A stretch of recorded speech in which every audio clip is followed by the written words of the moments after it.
weeks ago, and now they are on an insane streak. They're going to be looking to be buying, but I think it's... How many games have they won in a row? I believe they're on 14 now. 14. Yeah. Wow, that's crazy. But Dummy would say they trade Chapman. Yeah, I mean, it's crazy. They're going to be buyers for sure now. I mean, they're in it by a couple games. We've already mentioned a couple names that I think they're going to look at. Zach Neto, like Hunter, when he first mentioned Zach Neto, maybe they're going to be in the market for a shortstop. Jeremy Pena, even from the Astros, is a name to look for.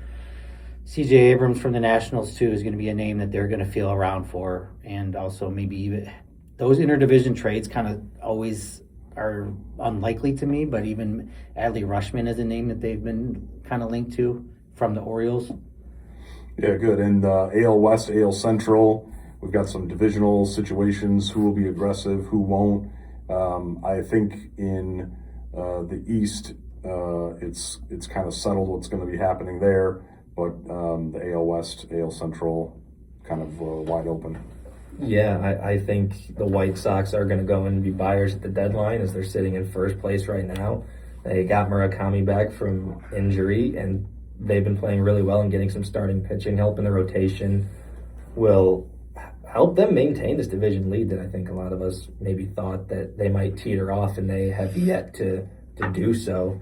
And with the Guardians, I think they might be some soft buyers, but I think they're relying mostly on the return of Jose Ramirez coming back, providing more spark on offense, because boy, that man is a difference maker for that team.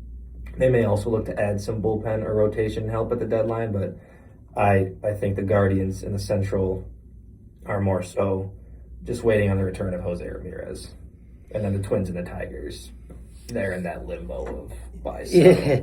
These two divisions are kind of the reason the League is the way it is. Like you said, Stuart, I mean, the AL has their three seemingly very good teams, and the teams that they were expected, right? They have the Yanks and the Rays that are going to make it. They're going to fight for that AL East, winning baseball games.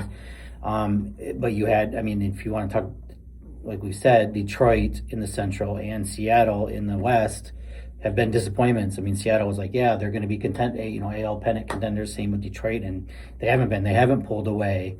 Seattle's going to buy. They're going to get they're going to try to get a right-handed bat that they need, and maybe some bullpen help. The Central's just odd because of Detroit, and like the White Sox came out of nowhere, a surprise. I think they're going to try to do something.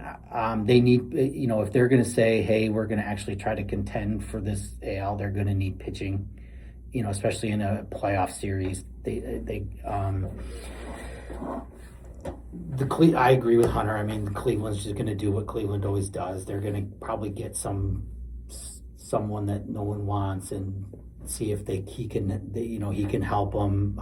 Jose's going to come back and be Jose, and they have a great bullpen. So, that's going to kind of be the Central. It's going to be up to the Tigers if they pack it in or say we're pressing the gas, and we'll see what happens with Terry later.